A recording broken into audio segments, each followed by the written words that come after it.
Welcome sa Dries TV. Kung interesado ka sa ganitong news, huwag kalimutang isubscribe ang ating YouTube channel. Maraming salamat! Welcome po ulit sa ating panibagong update tungkol kina Kim and Paolo Abilino. Sa bawat update natin, tatalakayin natin ang mga pinag-uusapan sa mundo ng social media tungkol kina Kim and Paolo Abilino. Kaya naman kung hindi pa po kayo nakasubscribe dito sa ating channel nako, i-click nyo na po yan and isama nyo na din ang bell button. So ayan, welcome back again sa ating YouTube channel mga ka-Kimpaw, and sa update natin ito, ang pag-uusapan natin ay tungkol sa mga importanteng kaganapan kina Kim and Paolo Abilino sa araw or sa gabing ito. Pero bago po ang lahat, bilang pasasalamat, nais ko munang magbasa ng dalawang komento mula po sa ating mga napiling top commenter dito po sa mga previous update natin. At unahin nga nating basahin ang naging komento ni Ginang Edita Donsa. Sabi niya, congrats Kim Pao at salamat din kay Mr. Paolo Abilino.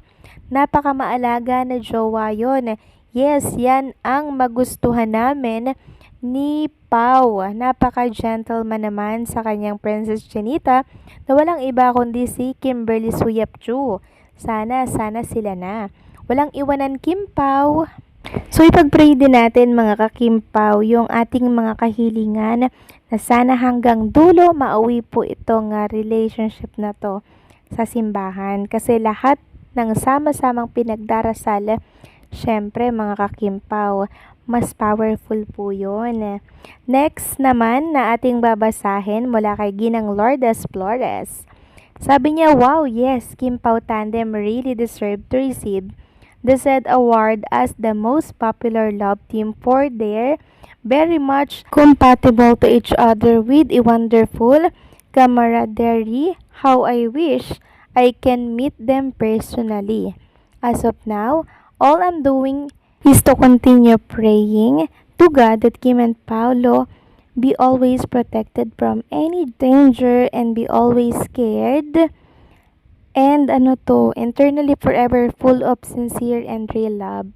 To tell you frankly, this is the first time that I admire a love team. The Kim Pao.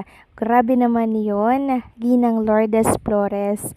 Nakakatuwa naman po. Kasi parang ang cute nyo pong mag-fangirling. Talaga namang marami pong mga kababayan natin yung nai-inspire kay Kim and Paolo Abilino.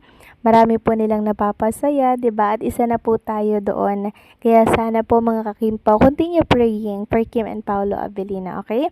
Next topic naman, pag-usapan natin ang naging paramdam ni Chinita Princess dito po sa X account. So kanina nga po mga ka-Kimpaw, July 4 ha, 3:29 PM. So kanina lamang ha. So nag-tweet etong si Chinita Princess. Sabi niya, #linlang on Netflix na. Tapos may 3 puso. And also, shinare niya din po ang linlang dito po sa kanyang Instagram story. And trending na naman nga po sa lahat ng social media platform etong #linlang ni Kim and Paolo Abilino. Grabe lang, 'di ba? Kahit ilang beses nilang napanood yung linlang, talaga namang all-out support pa din ang Kim Pao para panoorin ito sa Netflix. And for sure, top 10 trending ito sa Netflix. Kasi ang ibang mga Kim Pao fans natin dyan, midnight pa lamang daw po kanina, nanonood na po nitong linlang. Talaga naman pong inantay nila alas 12 or mag-July 4, maghating gabi para mapanood ito. So, sobrang nakaka-touch ang pagsuporta nila kay Kim and Paolo Abilino. Talagang unconditional po yung pagmamahal nila na siyang hinangaan ko sa mga Kim Pao Nation. Next topic, pag-usapan naman natin itong request ng isang netizen dito po kay Derek Jojo and FM Reyes. May pakiusap po siya for Kim Chu. Ano kaya yung pakiusap niya? Sabi po ni Natsuki, Derek and Jojo and FM Reyes, please, pwede makiusap? Parang awa nyo na. Wala na sanang third party para kay Estela and Vincent po. Sobrang sakit na po ng puso ko kay Juliana and Victor. Bahala magsuntukan sila, wag lang magtukaan sa iba. Sigurado mga kakimpaw, pag meron po naging katukaan si Kim dito po sa The Alibay na iba, for sure, nako magkakagulo po sa mundo ng social media. Pero alam ko mga camera tricks lang naman yan mga kakimpaw Di naman yun seryoso talaga. Parang meron silang kinukuhang nun kadouble. Malay nyo si Paolo Avellino pala yun, 'di ba? Ginagawan lang ng camera tricks. So, tingin nyo naman, papayagan nyo ni Paolo Avellino. Siyempre, hindi po mga kakimpaw. Knowing Paolo Avellino, alam niyo naman po kung gaano po yan ka-caring and kaseloso pagdating kay Chinita Princess. Kaya kung may tuka yan sa iba, baka hindi na po niya yan mga kakimpaw tinanggap maging ni Chinita Princess. 'Di ba? Samantalang pag-usapan naman natin, itong nakita ko pong picture na pinost ni Sheila May Paluay Calazara sa Kim Pao community. Picture po ito ni Kim and Paolo Avellino daw. Tapos makikita nga dito yung text.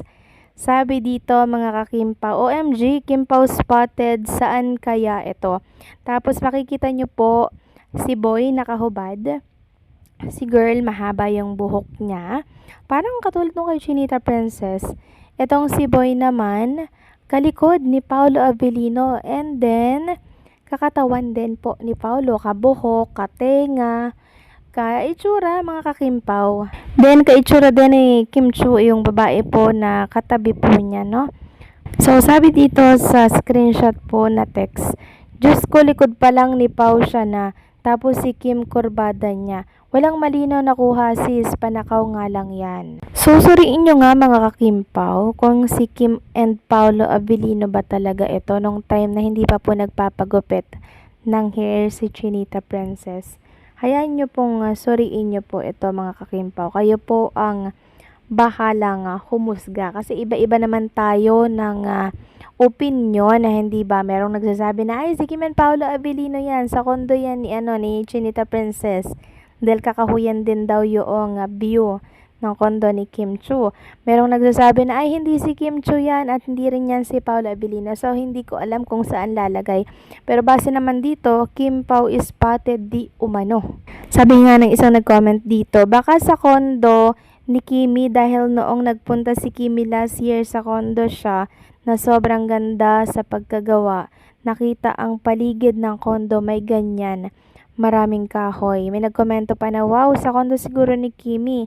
Happy na lagi sila magkasama pero mahaba pa hair ni Kimi sa photo. So kayo ba mga kakimpaw, agree ba kayo na si Kim and Paolo Avellino itong nasa mga screen po ninyo? Kasi kung titingnan ko sa likuran, Kim and Paolo Avellino ewan ko lang sa inyo ha, kung Kim and Paolo din po yung hawig ng mga nakikita po ninyo dito sa picture na to. So, paki-comment na lamang mga kakimpaw kung ano po ang opinion ninyo. Then, after nun, babasahin ko yung mga magagandang comment. Okay?